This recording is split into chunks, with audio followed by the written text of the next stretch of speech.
E aí, gurizada, beleza? Confira a descrição do vídeo para um sumário dos assuntos tratados e espero que gostem. Abraço!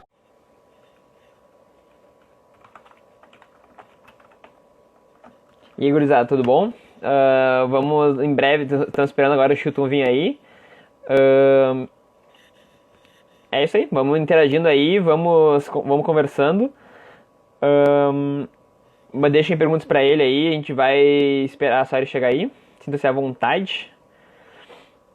O homem já tá aí, inclusive, excelente, tava pontualmente aí. Então, já tá entrando, meu, que viagem. Fenomenal.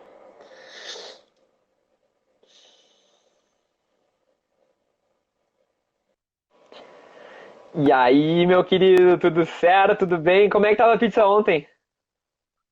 Fala aí, Lucas. Tranquilo? Tava ótima, tava ótima. Pizza é sempre bom final de semana aí, começa a ser excelente. É verdade, é verdade. E é sempre bom mesmo. Adoro uma boa pizza e a família gostou também? Como é que é? A família tua também gostou? É isso. Aqui em casa para comer não tem problema não. A galera para comer aqui é excelente. Coisa boa, coisa boa. É, eu acho que comer bem pra É, ficar forte, né? Ainda mais os filhos aí. é isso mesmo, tem que ser.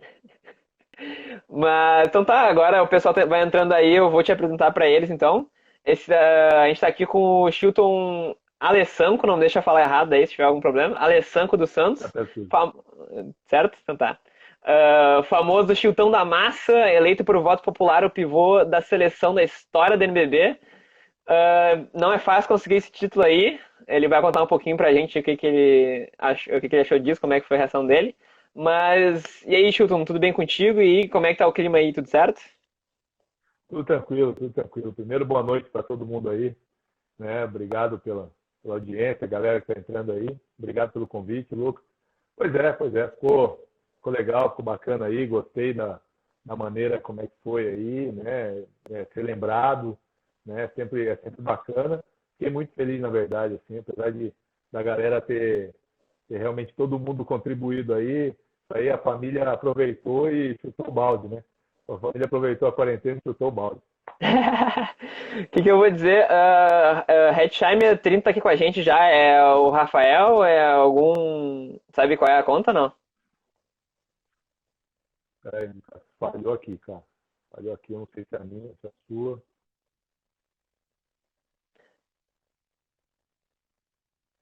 Alô? Alô? Estamos com um probleminha de internet e tal. Na verdade, não sei se tiverem tudo certo aí com vocês, me dá um toque.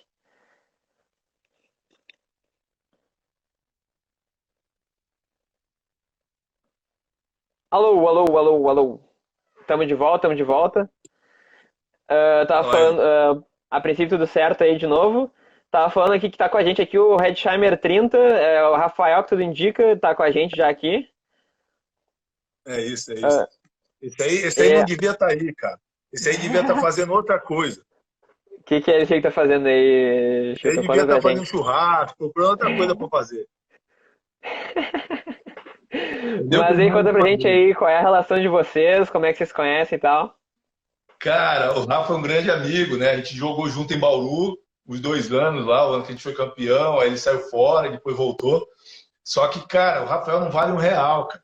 Ele tinha que. Ele não está aqui prestigiando, ele está aqui procurando alguma coisa para fazer um meme, um gifzinho. É isso que ele está fazendo aqui. Entendeu? Ele não está aqui para prestigiar. A intenção dele é Entendi. outra. Ele tinha que estar fazendo um churrasco. Falar nisso, hein, Rafa? Tem que chamar aquele amigo nosso lá do grupo de risco que está com medo de fazer um churrasco. Bom saber que rola aí essa amizade entre vocês, o pessoal faz piadinha um com o outro, faz meme, faz tudo. Legal, legal ver isso. Mas vamos tocar um pouquinho aí, se ele comentar qualquer coisa, sinta-se à vontade para comentar ele também. Eu e o Chico, a gente fez uma chamada hoje, chamada ontem, a gente revisou alguns assuntos e tal, e ainda assim ele já falou, tipo, meu, joga o que tu quiser aí, que a gente fala sobre tudo, o cara é super gente fina e tal, a gente fez uma conversa super amistosa ontem. Eu tenho certeza que vai ser uma live super legal aí pra vocês. E mais ou menos isso. Queria falar pra ti, assim, como é que foi ser eleito pra ser elegível pra ser da seleção da NBB? como é que tu viu isso, o Insta da NBB te colocar nos melhores pivôs para poderem ser votados? Como é que tua família reagiu? Como é que os amigos reagiram? E como é que foi realmente ter conseguido o seu pivô eleito melhor na seleção da NBB? Bom, primeiro eu fiquei realmente contente com a lembrança, né? Fiquei realmente feliz com a lembrança, a família também, né? E pelo que a gente conversou ontem, principalmente uns amigos que estão aí, que eu já vi, né? O Máfia que está aí, que é o Fabiano Moura, que é um amigo de longa data, com pessoas que me conhecem. Fiquei feliz pela lembrança, naturalmente, né? Acredito eu que tem a ver realmente com a história. Eu não joguei todos os NBB, mas sei lá quantos na época que era CBB, ininterruptamente. Isso aí tem algum peso, com certeza, né? Eu trabalho para isso. Então acredito que seja realmente um reconhecimento pelo trabalho, a lembrança. Agora, E Chilton, me chutaram, não. probleminha de Eu, internet com o caiu Chilton. aí, Lu. Aí agora. Agora voltou, agora Caiu. voltou. Então, e sobre ser eleito, cara, só tem a ver agradecer a família e os amigos, porque na época de quarentena aí, todo mundo chutou o balde, entendeu? Meus sogros ali ficaram o tempo todo, minha mãe mandando, minha irmã, minha cunhada, o esposo da minha cunhada, meu cunhado, meus filhos que já têm Instagram, né? Minha esposa, todo mundo chutou o balde. Fora os amigos, né? Então, realmente, eu fico agradecido pela lembrança, porque é um reconhecimento, sim, né? Mas eu acredito que tem a ver com a história, que infelizmente, né? Eu gostaria que fossem mais. Não é para todo mundo que consegue ter tantos campeonatos interruptos na primeira divisão do Nacional, né? Então eu fico realmente contente pela lembrança e ainda mais por ter sido eleito, né? É voto popular. Então, mais uma vez, só para agradecer os amigos e familiares. Né?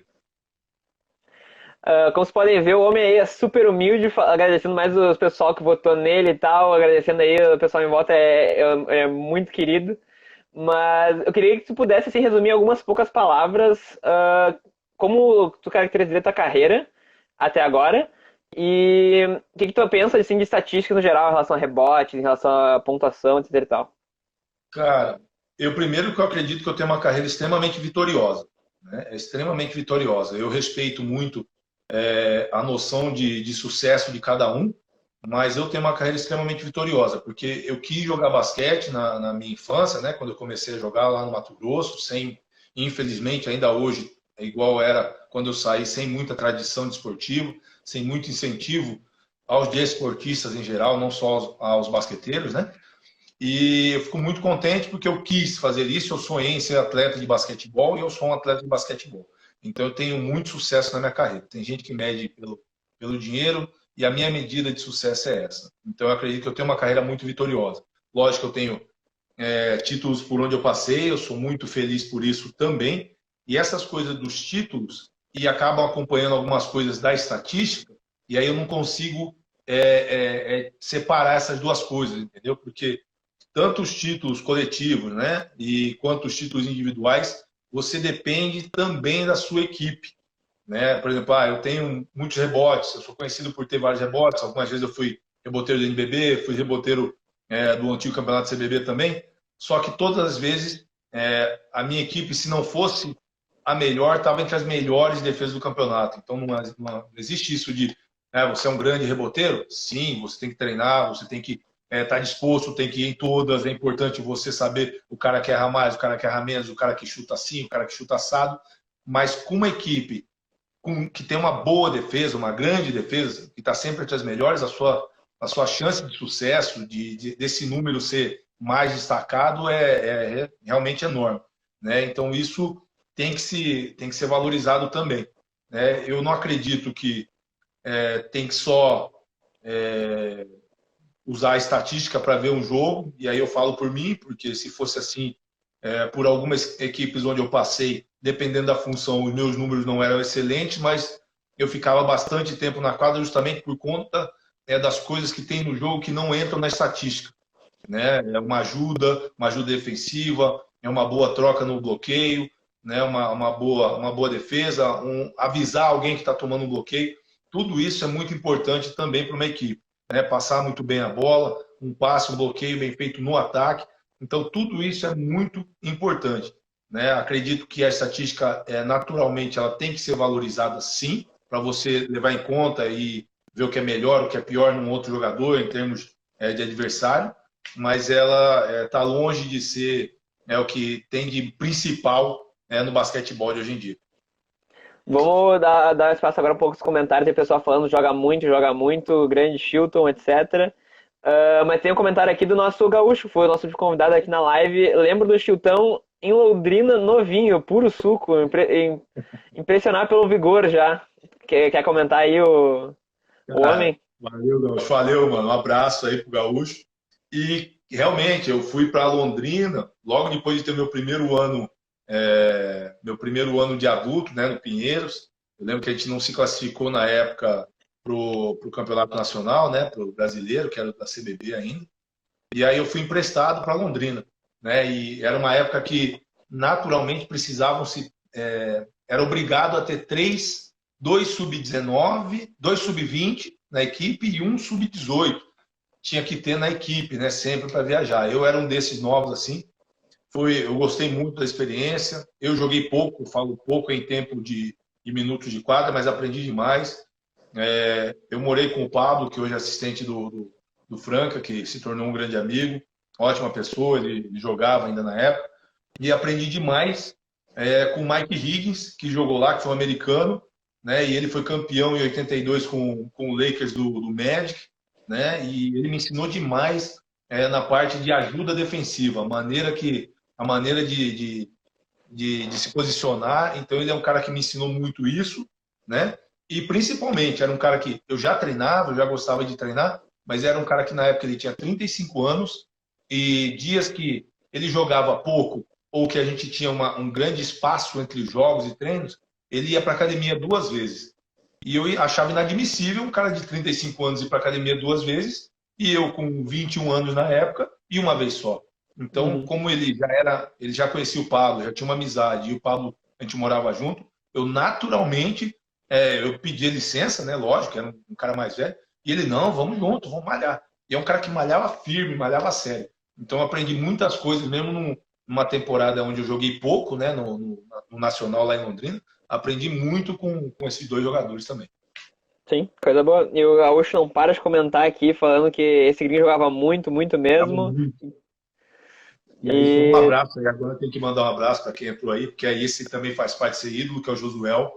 É ídolo, é diferente. E aí eu vou contar uma história aqui, rapidinho, a gente nem falou claro. ontem. O Josuel, cara, ele não lembrava, eu falei com ele muito tempo depois. Quando eu cheguei em São Paulo, eu tinha um tênis, que os caras me deram, um tênis só. Os caras me deram um Dharma, um tênis. E eu fiquei o ano inteiro com esse tênis. Eu ia pra escola, tudo, era tudo, treino, jogo. E aí, no final do ano, o assistente técnico do time, o Vandinho, falou assim: ó, vem cá, vamos conhecer um amigo meu lá, vamos ver se ele te arruma um tênis. E aí a gente foi num treino, não sei se era um treino ou um amistoso da seleção brasileira lá na Hebraica. E eu jogava no Círculo Militar. E chegou lá, o Josuel estava lá. Né? O Josuel era conhecido do Vandinho, amigo do Vandinho. E o cara me deu um tênis, cara. O cara me deu um tênis. Eu fiquei. Primeiro, que era o Josuel. Segundo, que o cara me deu um tênis novo. Tênis novo. E eu não vou esquecer nunca. Era um Air Force preto. Eu não vou esquecer nunca. E lógico, né? Pro Josuel, tanto faz como tanto fez, porque ele devia fazer isso para outras pessoas. Mas Sim. muito tempo depois, eu falei com ele, tanto no Pinheiros, quando ele ainda jogava, e lá em Bauru, eu falei com ele também isso, para ele não se esquecer, porque para mim marcou muito, não só pela gratidão ao tênis, mas pelo gesto, entendeu? E assim, ele fez maior questão de, toma aí, vamos lá, continua treinando, sabe? Pelo menos para mim foi um super incentivo. Então, aí, Josué, obrigado de novo, um abraço, porque isso aí marca, entendeu? Eu era um menino, vendo um ídolo, muito tempo depois eu tive a oportunidade de jogar contra, e até estava convivendo, quando eu estava em Bauru lá, com o filho dele, estava jogando, começando lá. É sinal que dessa vez sou eu que estou ficando velho. Mas que bom, é um momento bem significativo pra ti, né? Foi um apoio que tu teve aí no começo da carreira, eu acho que é realmente importante. Mas vamos dar aí uma troquinha então. Ah, tudo que tu falou até agora mostra muita humildade, mostra muita coisa assim de como realmente tu é. Mas de vez em quando consegue. As pessoas podem confundir humildade com, tipo, não é tão ambicioso, é mais simples e tal. A pessoa não tem muita motivação, não tem ambição, grandes coisas. Mas queria que tu contasse um pouquinho aí quem são teus ídolos, qual foi a motivação que tu teve desde pequeno aí, que tu começou bem cedo, inclusive, queria contar um pouquinho aí mais ou menos dos teus ídolos, sua motivação, e vai, manda bronca. Bom, Lucas, eu sempre tive incentivo dos meus pais, né? Meus pais sempre me incentivaram para tudo, fazer esporte, fiz karatê, fiz futebol, né? Por conta, primeiro que meu pai é radialista esportivo, né? Meu pai é narrador de futebol. Então, naturalmente, já entra no sangue, por isso meu nome é Peter Shilton, né? É por conta do Peter Shilton, né? Por conta do goleiro, para quem não sabe aí, tomou o gol de mão do Maradona. O nome da minha irmã é Mireia, por conta da Mireia Luiz, entendeu? Então, é realmente é, é, é um meio de esportivo na minha família, né? E eles sempre me incentivaram, porque a gente sempre morou num local que é meio violento, né? Em Cuiabá, então era melhor o caminho do esporte e de uma boa educação. Então, meus pais sempre foram meus maiores incentivadores, independente de ter dinheiro ou não, incentivo nunca faltou na minha casa, assim, jamais, né? E eu comecei no esporte, né, no basquete, na verdade, por acaso, porque minha mãe queria me colocar na natação e não tinha vaga lá na Universidade Federal do Mato Grosso. E alguém sugeriu, põe teu filho ali põe teu filho ali no basquete mesmo, ele é alto. E aí aconteceu de isso mudar a minha vida, né? Agora, os grandes ídolos que eu tenho assim, não, aqui, pelo amor de Deus, eu não vou nem conseguir responder do Josué aí. Josué, obrigado. Sabe, eu já te falei outras vezes, falei para você e eu não ia perder essa chance agora. Obrigado, não vou nem conseguir responder. E assim, cara, e assim, eu sou muito, muito fã do Jordan, né? Agora parece clichê, porque tá todo mundo conseguindo assistir, né? Mas eu Sim, acompanhei. E é justamente assim, não só pela qualidade, a qualidade dele é inegável, né? Mas pela maneira que ele se dedicou e transformou isso, entendeu? Ele transformou, ele se manteve fiel a melhorar a si, melhorar a equipe, melhorar o grupo, né? A maneira como ele trabalhou, como ele reagiu a cada adversidade, aquilo é um grande exemplo para mim. E meu ídolo máximo, Chilton, meu ídolo máximo no esporte é o Senna, né? Justamente por isso, porque ele era um cara que se dedicava, né? E é um cara assim que independente da condição social, porque realmente muita gente acaba se transformando ou achando que a sua condição social é um pouco mais difícil, que fazem as pessoas terem esse gás a mais, esse sucesso. Eu sim. acredito que seja muito da pessoa. O Senna era um cara que já nasceu abastado, né, com oportunidade, com muito dinheiro, só que era um cara que sempre se dedicou, sempre quis estudar mais. Quando apareceu a parte da telemetria, ele foi querer saber o que era. É o cara que primeiro quis saber sobre o quanto a parte física podia contribuir para ele. É o cara que foi atrás, trabalhou com o Nuno Cobra e ouviu o cara, entendeu o cara, se era melhor beber água a temperatura ambiente, beber água gelada. É um cara que se dedicou para isso. Um cara que se dedicou para ser muito melhor. É um cara que não desistia, porque ele queria ganhar no Brasil e a maneira como ganhou. Então, realmente, esses dois são meus grandes ídolos, assim, sem sombra de dúvida. Eu sei que a qualidade deles é inegável, mas a maneira como eles reagem e a maneira como eles trabalharam para melhorar, não só eles, e o respeito que eles têm com o esporte é impressionante. Assim. E mandar um abração pro Agra e pro Diegão que entraram aí. Diego são dois caras ímpares para mim. E agora é o Vitinho também, o Vitinho Mansur que entrou aí. Abração. Dá pra ver quanta paixão tu tem falando disso, quanto o Senato fica, porque realmente é uma coisa assim, importante pra ti, esses ídolos e motivação pra ti. Mas eu queria comentar um pouco os comentários. Realmente, como tu falou, o Agra tá na live, tipo, eu vejo esse cara transmitindo os jogos, tipo, bah, maravilhoso. E muito obrigado aí pela presença. Ele mandou um abraço pra ti, já comentou. Mas Marcelo Piovanotti antes ali, grande Chilton, você é o cara, my brother. O Marcelo, um abraço também. O Marcelo, inclusive, trabalha com a parte de comunicação e tudo mais do Black Star de Joinville, né? Então a gente fez uma live esses dias aí, teve uma interação, a gente sempre troca ideia aí, então um abração também.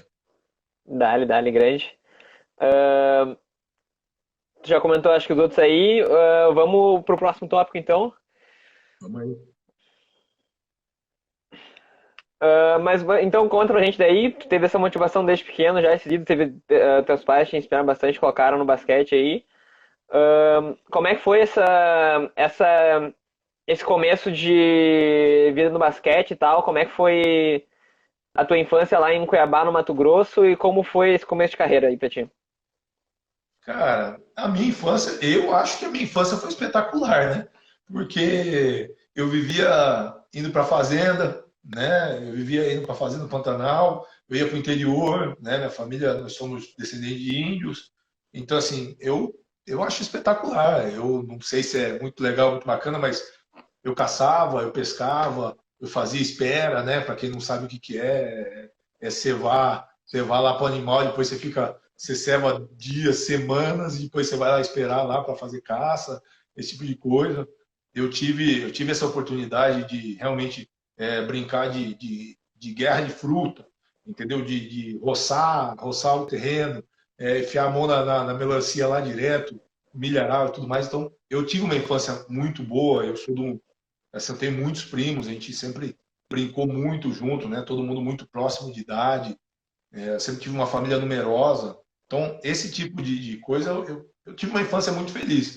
A gente nunca teve dinheiro, ninguém da família, assim, sabe que é uma família gigante, todo mundo paupérrimo, assim. Nunca teve dinheiro, mas, cara, a gente fazia a festa na casa do meu avô, entendeu? A gente sempre se juntou, isso sempre foi muito bom na minha vida, assim. E, cara, eu comecei a fazer vários esportes. E em Cuiabá, foi a minha primeira grande conquista com o esporte, foi justamente uma bolsa de estudo, né? Que eu tive numa escola, né? E assim, eu falo, já falei outras vezes, a parte acadêmica foi realmente muito boa para mim, mas meu primeiro grande conquista que eu sentia na época era eu poder tomar uma tubaína e um salgado na escola, entendeu? Porque antes eu não podia, né? Na outra escola que eu estudava, meus pais não tinham dinheiro para me dar, né? Então, assim, quando eu consegui uma bolsa, meu pai economizou dinheiro e eu podia ter isso aí. Então, essa foi minha primeira grande conquista. Sei que a parte acadêmica é muito importante.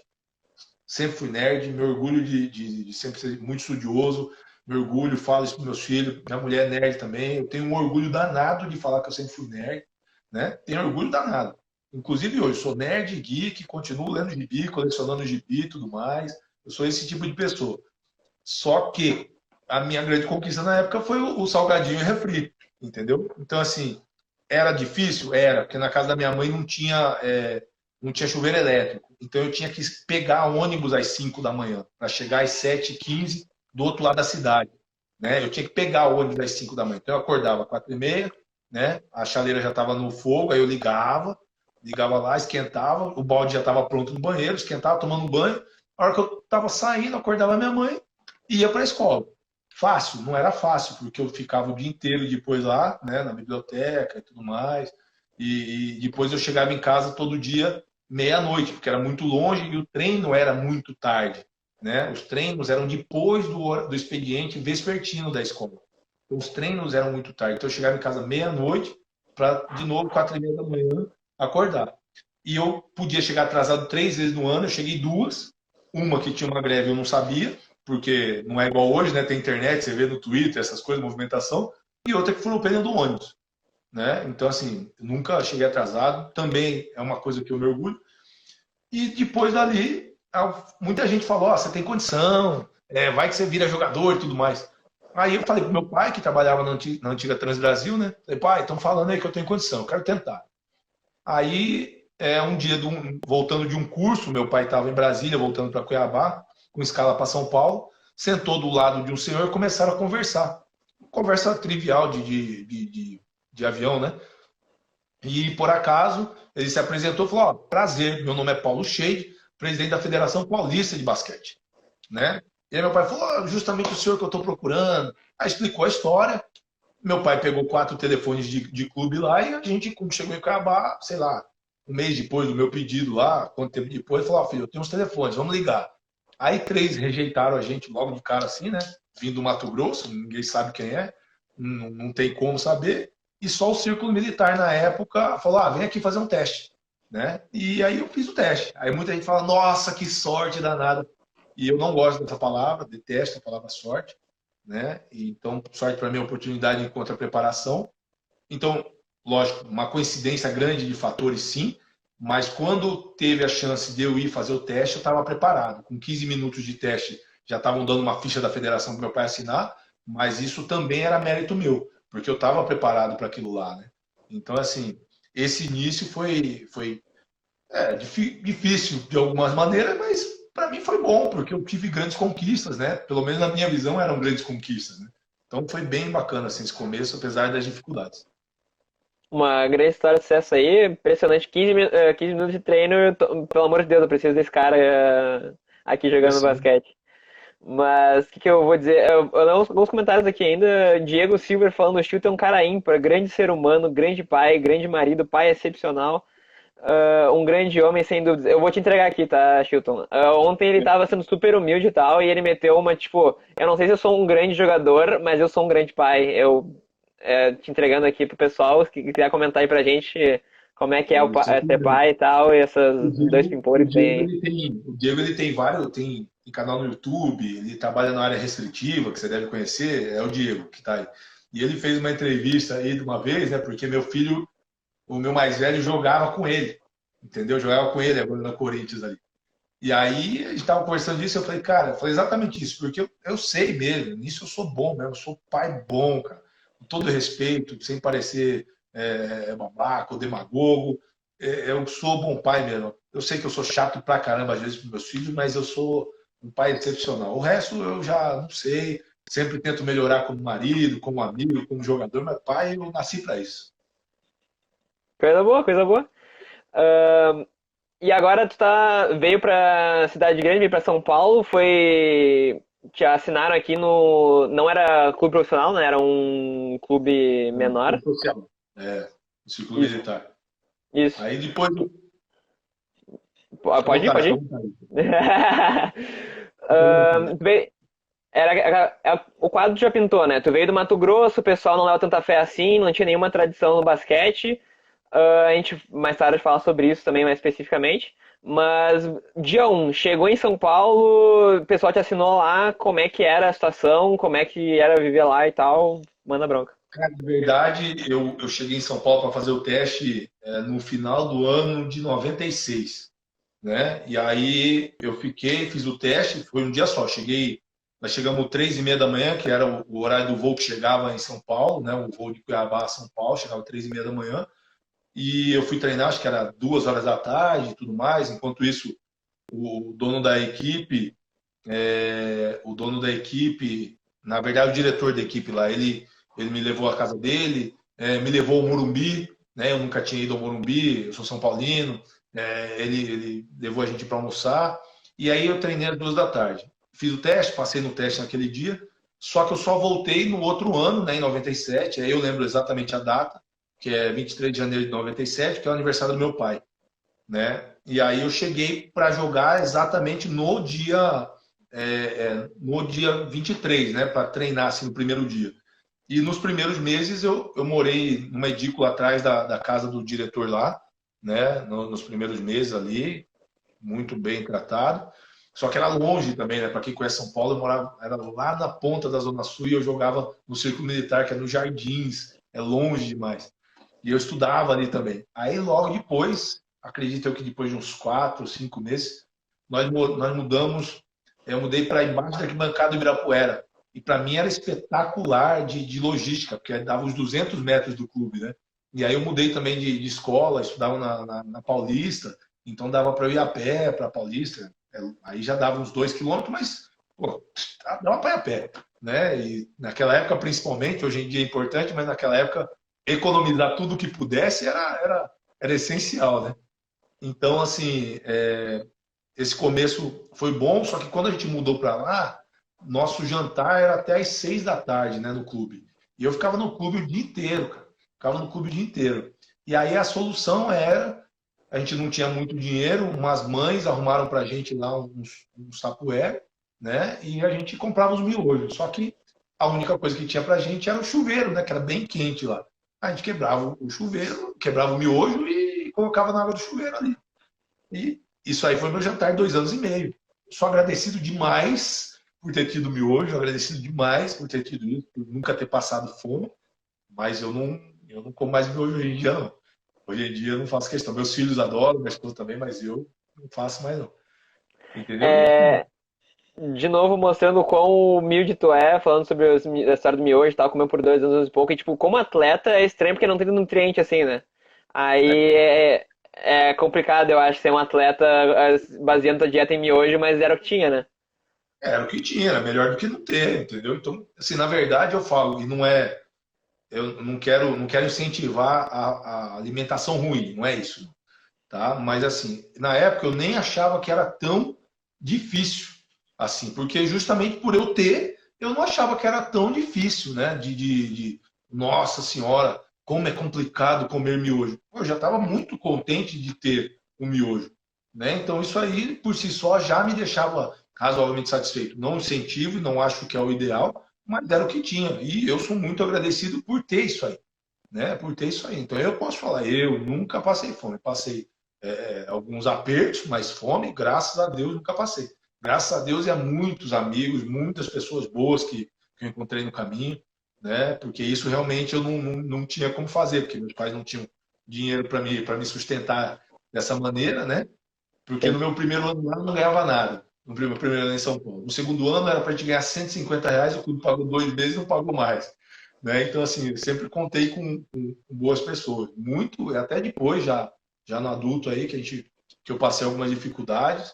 Contei muito com a minha esposa, né, que na época era só minha noiva, com a minha sogra, contamos com cheque sem fundo para comer, mas até isso aconteceu. Mas hoje eu acho bem bacana, assim. E a quem entrou aí também? Lutito aí, ó. Lute Paródia aí, ó. Sinta-se à vontade, sinta-se à vontade. Mas. Isso aí. Quer Fala aí. contar alguma coisa? Não, não, não, tá tranquilo, tá tranquilo. Tá tranquilo. O Uruguai não pode dar muita moral para o uruguaio, que o uruguaio chuta o balde, entendeu? Pode dar muita moral. Entendi o recado, entendi o recado. Mas tava falando sobre ser atleta estudante e tal, que é um modelo bem americano, assim, o pessoal na universidade já trabalha bastante esse conceito, tá estudando e tá jogando basquete também. Tu falou também que tu morou aí no Ibirapuera ali, que era ah, bem precária a situação ali, não era nada, nada luxuoso. E ontem eu tinha mencionado também que tinha um pessoal contigo ali, morando junto contigo. Queria que tu comentasse ali alguns nomes de quem era, quantas pessoas eram, e também era o perfil deles também, contigo ali, de estar estudando enquanto tu jogava também. Comenta aí um pouquinho pra gente. Cara, na verdade, assim, quem tá aí que o pessoal aí do Sul, principalmente, deve conhecer, o Leandro Boltz, né? E que jogava e ainda joga, acho que só tem o Teichmann, né? O Guilherme Teichmann, que inclusive é o presidente da Associação dos Atletas. O Lucas Tischer, que é mais conhecido assim. Quem mais que tá ali que jogava ainda? E Acredito. vai entregando eles, se não estudava também pode entregar eles aí, não tem problema nenhum. Cara, e assim, a galera, a gente tinha uma galera boa também, assim, que estudava, né? Todo mundo se dedicava. Eu tenho um cara que é muito meu amigo até hoje, Gilmar. Gilmar fazia questão de estudar, a gente conversava muito, é muito meu amigo. Eu estava numa escola, eu estava em outra, mas ele sempre fez questão de estudar. Do mesmo jeito que a gente tinha o Juscelino, não sei se você vai lembrar dele, o Jussa jogou muito tempo aí, jogou em São José, jogou em Mogi, era o armador. E o Jussa, isso mesmo, o Verme e o Tachman, isso mesmo, é o Vermelho e o Tachman. É o Verme, que está em Santa Cruz, né, que moraram comigo, o Verme é maluco. E o Jussa, por exemplo, é o típico estudante que só dava problema pra gente. Porque ele dormia, ele saía com material de escola. Aí, ó, é verdade. O Gil era muito chato. O Fabiano, o Moro Fabiano, ele é um Tá. grandíssimo amigo, é uma das pessoas, ele e os pais, que fizeram muito de verdade, assim, pra gente não passar fome, tanto nessa época do círculo militar aí no ginásio, quanto no Monte Líbano. Eles salvavam a gente com salgadinho, suco. Eles fizeram demais assim, para a gente não passar fome. E depois, assim, como Monte Líbano, até café da manhã, que eles não tinham nada a ver. Nunca foi o diretor do clube, nada, porque eles acharam que eles podiam fazer ou deveriam fazer. Eles davam um café da manhã para a gente lá numa padaria. Então, máfia de novo, para você sabe disso que é irmão. E assim, o Gilmar era um cara que gostava de estudar e o Juscelino era um cara que saía com material para a escola, colocava uma mochila e ia dormir no Ibirapuera. Ele dormia no parque do Ibirapuera, em vez de ir para a escola.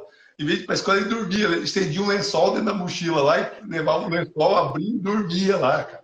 E aí, depois que o técnico chegava, o técnico chegava, era só encheção de saco. Por que não vai para a escola? E ainda queria me cobrar, porque eu era o mais velho e era capitão da equipe. Pô, como é que você deixa? Eu falei, eu fui pra escola, pô. Eu fui pra escola, como é que eu vou cuidar do cara que não vai pra escola? Então, assim, tem de tudo, cara. Tudo que podia acontecer, sabe? A gente tinha, depois que a gente mudou de clube, mas a gente continuou lá, a gente tinha que atravessar o Parque do Ibirapuera, que é grande demais a conta, né? É grande demais, às vezes a gente tinha que dar a volta, porque a gente chegava, o parque estava fechado, então era 1h20 andando depois. Então, assim, inúmeras situações. E eu acho importantíssimo estudar enquanto dá. Ainda não é o ideal aqui, ainda não temos um calendário, um sistema que favorece quem quer estudar. Não tem isso realmente é muito difícil. Não acredito que seja algo que vá mudar pelos próximos 15, 20 anos, infelizmente. Mas tem que tentar estudar o máximo que der, o quanto der. Isso é o que eu penso sempre, assim. Ahn, Tu falou agora que passou pelo circuito militar e pelo Monte Líbano, foi tipo 4 anos ali, 2 pra cada um. Eu ia te perguntar mais ou menos o que cada um fez por ti, assim, mas tu já mencionou bastante coisa, assim, em relação a comida, em relação a suporte, em relação a um monte de coisa. Se quiser mencionar mais alguma coisa que vem à tua cabeça, assim, que podem ter feito por ti. Tu falou também ontem sobre transição de um time pro outro, porque acabou o time de basquete do circuito militar ali. Mas se quiser comentar uma coisa sobre o que mais que talvez ele tivesse te dado, pode sentir à vontade, mas daí como é que foi desse patamar para ir pro profissional, que daí já era no Pinheiros ali? Bom, nesses dois clubes antes aí, eu fiz muitos amigos, entrou outro aí, o Cássio, tá me chamando de índio aí, e esses aí, Tá, quem chamam são as pessoas que me conhecem desde que eu cheguei em São Paulo, assim. tá São o grandes clube inteiro, amigos. né? Todos os amigos aí daquela época estão aí no chat também, tá impressionante isso aqui.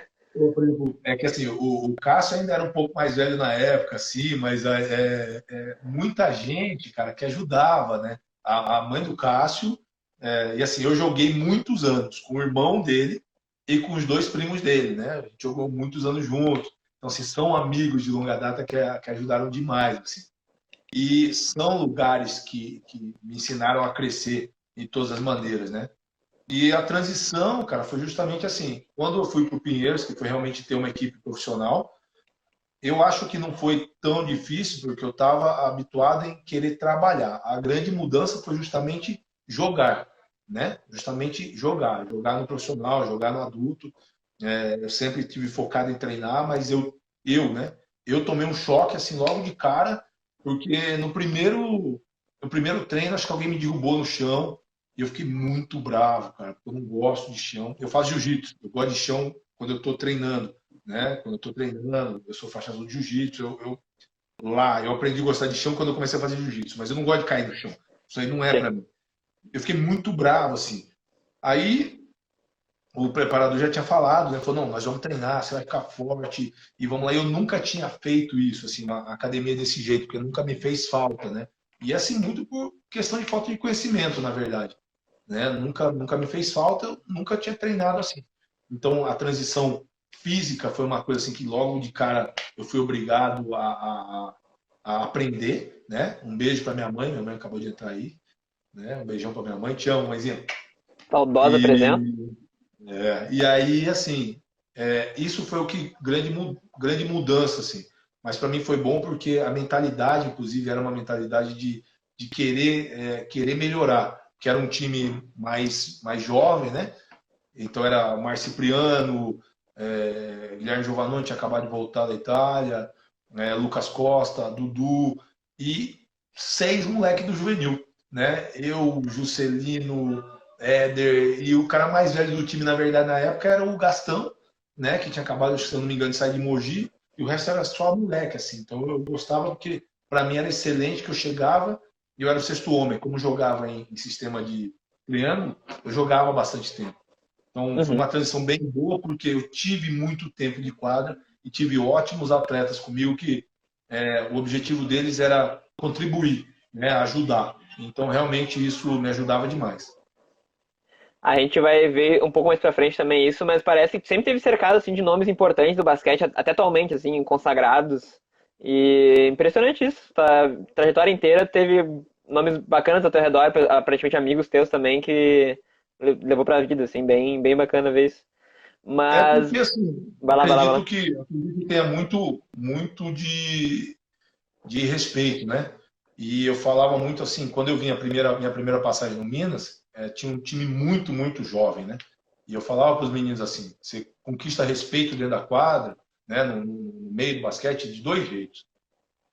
Ou pela idade, que aí naturalmente você tem uma trajetória, você construiu uma história, Uhum. ou por jogar dentro da quadra, né?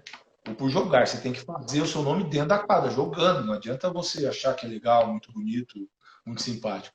Então, Sim. assim, eu sempre tive esse respeito e eu sempre tive vários jogadores. E eu aprendi, como eu te disse, né, a passagem por Londrina, mesmo que eu jogasse menos, né, a minha minutagem era baixíssima, eu aprendi muito.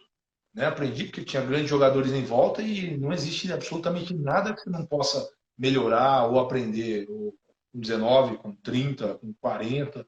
Então, assim, é muito importante. Então, eu fico contente de poder ter trabalhado com tantos grandes jogadores assim, sem dúvida, e hoje vários são meus amigos aí. Sim. Inclusive, esse amigo que está mandando um olhinho aí, Jorge Chaya, a gente estava conversando ontem até, GG. Abração, Chaya, tamo junto. Esse aí é demais. O Eliseu aqui também comentando, fala meu irmão.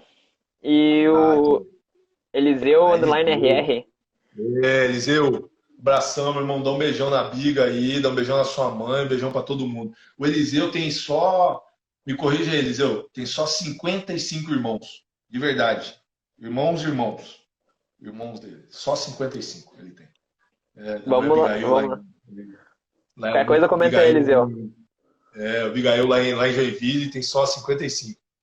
Mas Depois tem você me aqui corrige, Eliseu, se eu tô errado, se são 55 mesmo. Só o Gaúcho 55. comentando Depois você procura aqui. aí a história da mãe Abigail ali, no Luciano Huck e tudo mais, depois você vai ver como é que é.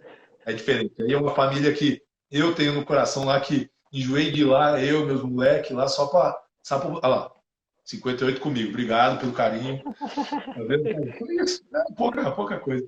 Eu enjoei de ir lá só para tomar café e dar risada. Enjoei de fazer isso, cara. Enjoei. Criançada lá e só para isso. Bacana ver, é impressionante, o meu chat inteiro parece que é composto dos melhores amigos aqui. É impressionante ver essa irmandade que tu criou, assim, muito bacana mesmo. O Gaúcho comentando aqui, os caras criticam, eu imagino que essa coisa de ser profissional e tal, mal sabem como é virar profissional, essa transição é dura e depois se manter também. Fala um pouquinho como é que é o esforço, como é que é a batalha, como é que é aí ser profissional. Cara, porque assim, eu converso muito com os meninos mais novos aqui, né? E falo para os meus filhos também, porque eles estão falando que querem seguir esse aí, né? Então, Sim. aí, ó, Caio Chedid, o pai dele era diretor lá do Monte Líbano, lá é outro que ajudou demais a gente. Abraço, Caio. E assim, os problemas de ser profissional é que tem muito a ver, inclusive, com as suas escolhas, né? Tem muito a ver com as suas escolhas. Isso é extremamente importante que todo mundo saiba, os meninos que estejam vendo. Porque às vezes você resolve escolher o financeiro em vez de escolher minutos de quadra. Eu sempre falo para os meninos mais novos que é importante vocês estarem na quadra, é importante vocês errarem, é importante vocês acertarem, vocês terem o peso da derrota e o peso da vitória, né? Ter o ônus e o bônus, ser responsabilidade de vocês, né? Porque é muito importante. E eu ouvi isso também, né? Eu já pensava de uma maneira assim, mas eu ouvi claramente quando eu joguei em Campos dos Goytacazes com o Guerrinha. Quando acabou a temporada, ele não renovou o meu contrato. Ele me chamou, né? Ele me chamou e falou: Chilton, não vou renovar o seu contrato, porque eu preciso que você entregue a mesma coisa que você entrega na defesa no ataque. E você, nessa temporada, você tem errado bola livre. E eu não terei espaço para te dar tempo de quadra para você ganhar confiança. Então, acredito que seja melhor para você procurar uma equipe que você vai jogar, que você pode acertar, pode errar, pode perder. Se perder, a culpa é sua, se ganhar, a culpa é sua. Então, assim, quer dizer, eu já contei isso aí várias vezes, a gente, nossa, que bobagem, não sei o quê.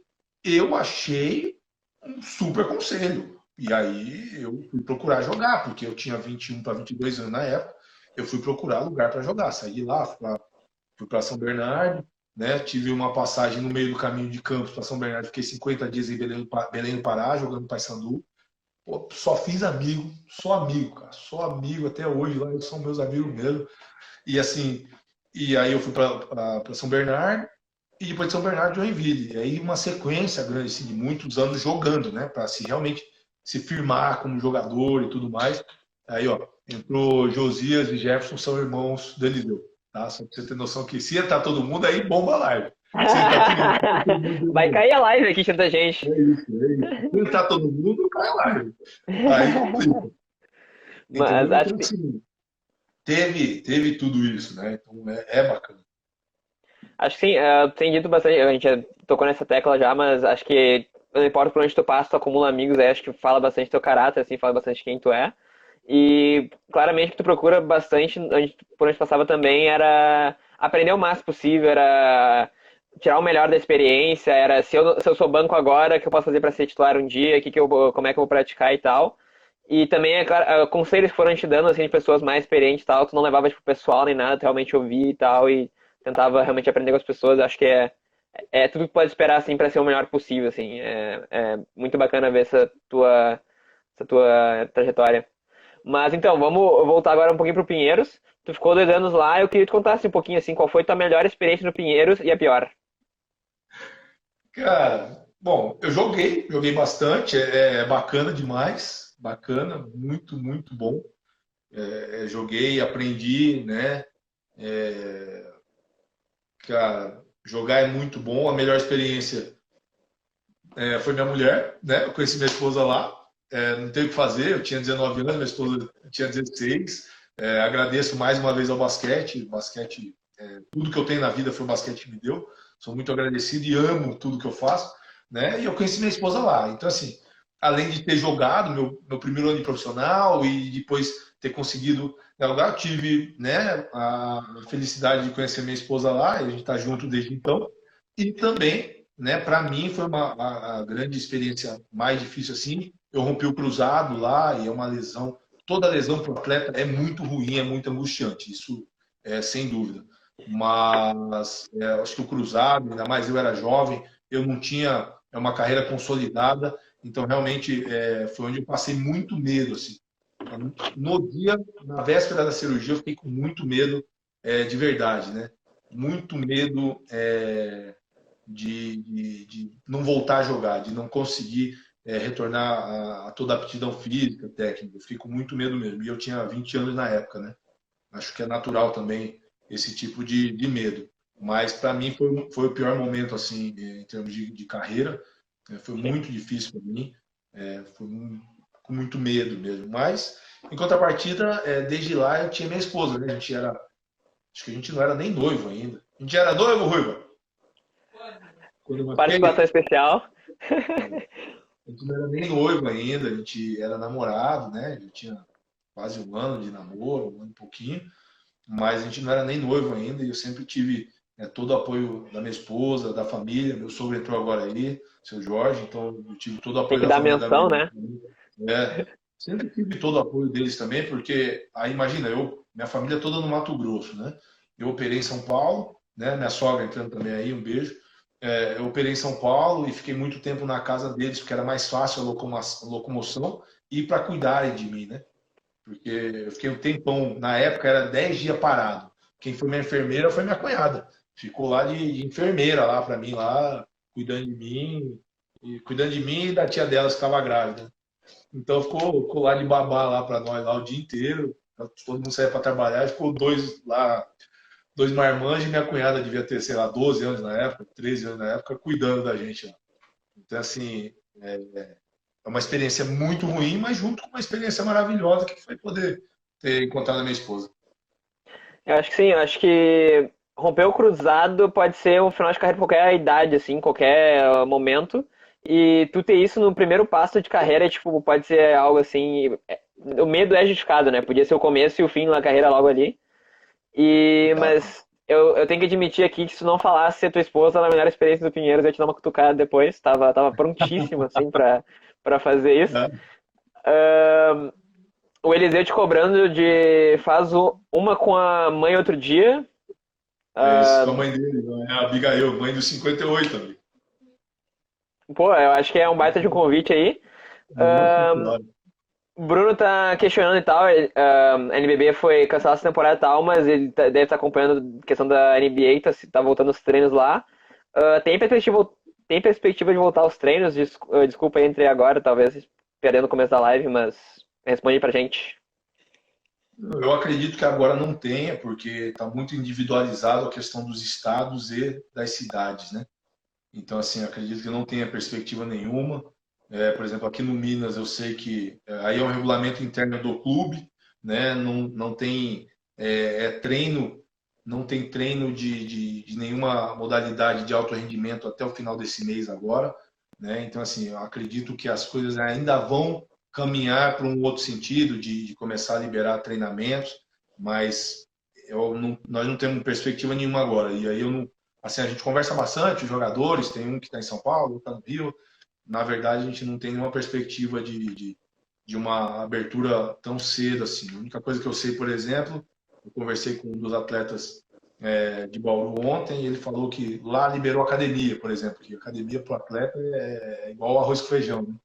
E a gente está todo mundo sem, né? Então eu falei, pô, já é um lugar que está à frente de outros, né? Para quem pode estar na cidade treinando. Então, mais liberação para treinos normais assim, né? Não tem nenhuma perspectiva ainda não. Infelizmente ainda não tem, mas espero que sei lá, segunda-feira alguém dê uma boa notícia aí e comece a mudar a perspectiva. Eu vou puxar um pouquinho agora meu irmão aqui nos comentários. Inclusive, ele teve o rompimento do ligamento do joelho e tal. Ele tá te questionando, então, quanto tempo fora das quadras por causa da lesão? Cara, na época o protocolo era diferente, né? Não me pergunte por que eu não sou médico. Na época o protocolo eram 6 meses. Eu fiquei 6 meses fora da quadra, 6 meses exatamente. No dia, por exemplo, quando ia dar 6 meses, a data de 6 meses, eu estaria viajando, né? Eu estaria para jogar. Na verdade, um dia antes de dar 6 meses, eu iria jogar o primeiro jogo da Liga Nacional naquele ano lá. A minha fisioterapeuta vetou, não me deixou viajar, por mais que eu já estivesse treinando na qual falou, você não vai voltar antes. Não, sou muito agradecido a ela também por isso, né? Porque eu tinha 19, 20 anos. Eu queria voltar a jogar com 2 dias, não queria voltar a jogar com 6 meses. Só que depois disso, isso foi em 2002, mas já são 18 anos, o Cruzado continua íntegro, né? Então, assim, acredito que tanto a parte, né, os médicos quanto os fisioterapeutas do clube fizeram assim o melhor trabalho possível, inclusive me vetando na hora que era para vetar, apertando na hora de apertar. Então eu fiquei realmente muito feliz de ter tido esses profissionais no meu caminho, né? Mas eu fiquei exatos 6 meses sem poder jogar, né? Hoje em dia o protocolo acho que é mais, são 8 ou 9 meses, mas na minha época eram 6 meses. Sim. Mireia, Jennifer aqui, não sei se é tua mãe, mas minha mamãe rezou bastante. Ah, minha irmã. Ela falou Tua aí, irmã também. imagina, minha mãe, inclusive, logo de cara, assim, o que ela fez foi me prometer para Nossa Senhora Aparecida, né? Ela fez a promessa e eu que pago, até hoje, entendeu? Mas obrigado, mãezinha, obrigado pela lembrança, neguinha. Te amo. Então é assim, já me prometeu e eu que pago a promessa. Pessoal de peso aqui, teus amigos e tua família e tal, todo mundo colaborando. Josia comentando volta a Joinville e o Gold Persianas comentando deixou saudade no basquete de Joinville. Obrigado pela lembrança. O Bruno comentando também alguns clubes de futebol retomando os treinos, por isso o comentário boa. Mas vamos então passar um pouquinho. Passando agora, Pinheiro já comentou e tal, viveu a lesão, já conheceu o amor da tua vida aí. Vamos pular a passagem então do Flamengo e tal, que eu acho que tinha um super time ali e tal, teve as suas conquistas e tal, mas eu queria comentar contigo mais a passagem pelo Minas, que foi a primeira passagem que teve pelo Minas, né? Tu voltou agora, tá na segunda atualmente, tá no Minas de novo, mas primeira passagem, como é que tu caracteriza o elenco daquele time, qual era o teu papel nele e o que mudou da franquia da época pra hoje em dia? Cara, era totalmente diferente, né? Não a estrutura física, porque isso continua, sem dúvida, a melhor estrutura que tem no país, né? Toda a estrutura de quadras, de academia, fisioterapia, médicos. Então, o clube realmente tem uma estrutura ímpar, não tem nada próximo no Brasil, o que é uma pena para todos os atletas, né? O que é uma pena. Mas mudou o objetivo da equipe, né? Porque era uma equipe extremamente jovem, tinha 3 jogadores na época com mais de 30 anos, que era eu, o Rob Collum e o Alex Oliveira, que está no seu lugar.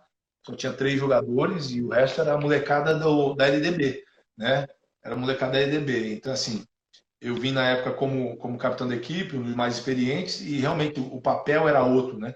Eu tinha um papel, eu era obrigado, né, para pontuar mais, a cobrar mais, a ter um papel um papel de importância até maior em termos de números, né? Aquilo que a gente já comentou. Era muito maior realmente naquela época.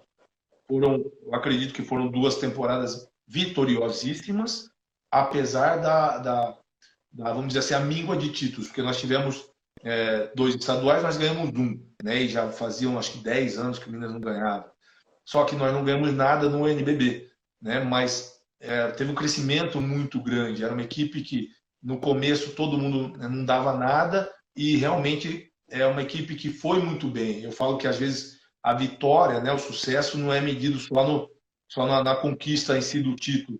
Foi um ano muito vitorioso, um ano que a gente terminou em quinto colocado. Então, assim, na quinta posição é realmente muito bom, né, para uma equipe como era aquela. E agora, nessa outra passagem aqui é diferente, né? Eu não tinha o papel, não tinha o papel de ser um dos grandes pontuadores em termos de estatística, número e tudo mais, mas também a equipe mudou o patamar, no sentido e aí é minha opinião, né? De ter uma equipe com o mesmo objetivo, a mesma ambição do nível que tem de estrutura o Minas, né? Já que tem uma estrutura tão formidável assim, era importante ter uma equipe com esse objetivo de ganhar. Então foi uma equipe muito, muito pensada com esse objetivo e eu acredito de verdade, é minha opinião também, que ficou um gostinho de quero mais, né? Porque é uma temporada que não acaba, apesar de ser extremamente compreensível, é uma temporada realmente, para mim, triste, né? É uma temporada que não acaba justamente pelo motivo, né? Justamente pelo motivo que não acaba, porque é uma coisa que envolve o mundo inteiro, só que infelizmente isso de envolver o mundo inteiro é por conta de uma pandemia, por conta de uma doença seríssima e não tem o que fazer. Você fica muito, muito triste com esse gostinho do quero mais, de verdade. Sim. A gente tá com mais ou menos uns 2, 3 minutos até fechar essa live, mas tu está convidado a voltar na segunda hora. Vamos voltar na segunda hora? Beleza. Dale, dale. Vocês podem pensar, bah, ele foi direto pro Minas, ele pulou o Flamengo, mas esqueceu do Joinville. Não, gente. Na volta a gente vai falar do Joinville. Mas pra finalizar e tal, acho que mais esses últimos minutinhos aí que a gente tem pra não cortar o papo depois. O meu irmão tá me cobrando aqui, na verdade, quando eu comentei pra ele que tu tinha ganho o título de pivô da seleção da NBB. Ele tá me cobrando eu falar o apelido que a gente acabou elaborando pra ti, que era engolidor de pivôs, mas sabe, tu não liga pra essas coisas, né? Tu não liga pra essas coisas. Cara, não ligo, cara, não ligo. Fica legal, obrigado, agradeço. Mas eu, cara, não ligo muito, não. Quando vem pro lado bom, eu ainda dou risada. Se vem pro lado ruim, eu ignoro. Eu, Tá certo, tá entendeu? certo. Como foi um apelido que não foi pejorativo, obrigado, fico feliz pra caramba. Agora, se Coisa boa. fosse, eu ignoro, não ligo pra isso aí, não. Estão comentando aqui, o Valdo, como tá o preparo físico atualmente agora, na quarentena, né, que a gente tava nesse assunto, e perguntaram pra ti se sente falta de jogar no Joinville. Qualquer coisa que estiver acabando aqui, me avisarem, estiver acabando, eu te dou um sinal de mão aí, que daí se prepara só pra encerrar um pouquinho o assunto aí, mas vai, toca a ficha. Cara, a preparação física tá complicada, apesar de ter o respaldo, né? Nós temos um preparador físico aqui, o Paulinho, que é o nosso preparador físico da equipe aqui. E ele passa, né? Ele passou toda a preparação e tudo mais. Ele dá a orientação da semana a semana, mesmo agora ainda tem uma orientação seguindo, né? Seguindo a orientação dele aqui, tem essa estrutura, mas vamos dizer assim, como dá, né? Porque eu não tenho academia para fazer, eu tenho que correr onde eu consigo. O máximo que eu faço é treinar esses treinos, o máximo que dá aí com o que eu tenho em casa na garagem, né? E eu treino com meus moleques também alguma coisa de bola, mas é ainda mais um treino para eles do que para mim, inclusive por conta do espaço físico, né? Então, assim, é bem complicado. E qual foi a outra pergunta mesmo? De Joinville? Isso. Sente falta do Joinville. Cara, eu não tenho como esconder o carinho pela cidade, porque foram muitos anos lá, né? Muitos anos, muitos títulos regionais, sul-brasileiro, estadual, Jogos Abertos, Copa Santa Catarina, e eu falo que foi uma grande mudança na minha vida, né? Porque nós entramos lá, eu e minha esposa como noivo, só eu e ela, e saímos de lá com um cachorro, 2 filhos, né, casados. Então, gurizada, era isso. Dá uma conferida lá no nosso Instagram, a gente tá postando conteúdo todo dia, várias jogadas de vários campeonatos diferentes, fazendo enquetes por lá também. Não se esqueçam de se inscrever no canal e deixar o like aí. Valeu!